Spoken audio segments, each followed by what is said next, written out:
If you've been following the ROC community lately, you've probably seen this kind of posts on Facebook and some other socials. And yes, some people actually sold some MVP cards for 120,000 pesos, or roughly $2,000, which is a decent money if you're from the Western Hemisphere. But if you're from Southeast Asia, that is a life-changing money. And of course, you might be asking why some players are willing to spend that amount of money. It is because of the Tier Cup event that will happen until June of this year.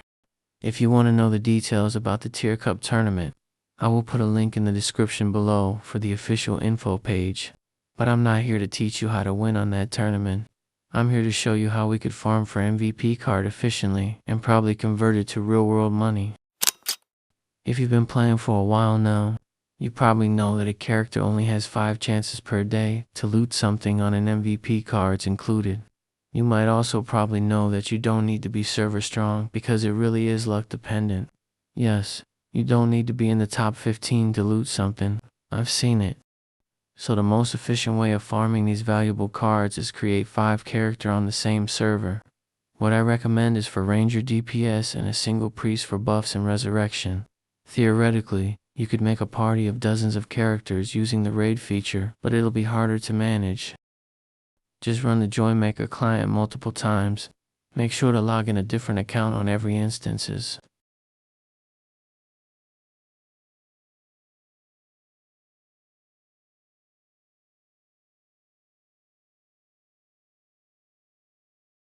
Moreover, you could still make your characters now, starting from level 1.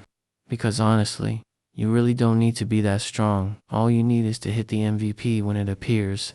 Besides, level is capped to 99 right now, which you could probably reach within 3 days. The most important part is, be sure to buy the Radiant Pass, using $4.99. Yes, you need to have this if you want your loots to be giftable to other players. And you need to have this activated already before you loot the cards.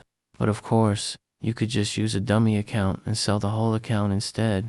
But you'll probably have a hard time selling it because most of the participants have their own accounts with accumulated powers. It is what it is. Also, choose day 1 servers to play in, because let's face it, Tier Cup winners will probably come from those servers because they have a decent early days advantage. And if you happen to loot an MVP card, be careful on who you talk to. Scammers are everywhere. Finding the right and trustworthy middleman is the key for smooth transaction. It is also worth noting that Gravity and JoyMaker do not promote selling of in-game items using real-life money. You know how it is. You might get banned, so please don't post anything that might identify your account.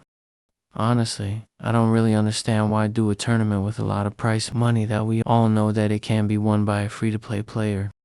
If they really want to give back to the community, they should have done a lottery pick with just a level requirement instead. A monthly lottery pick with the changing level requirements that could easily be achieved. It's a win-win. Players will have a reason to stay playing by having an additional real-life money incentive by playing. Because let's be real, after the Tier Cup, the number of players will probably reduce by 99%. You know how it is, a new Ragnarok game. After 4 months, players will be exhausted. Then a new Ragnarok game appears, then the cycle repeats itself.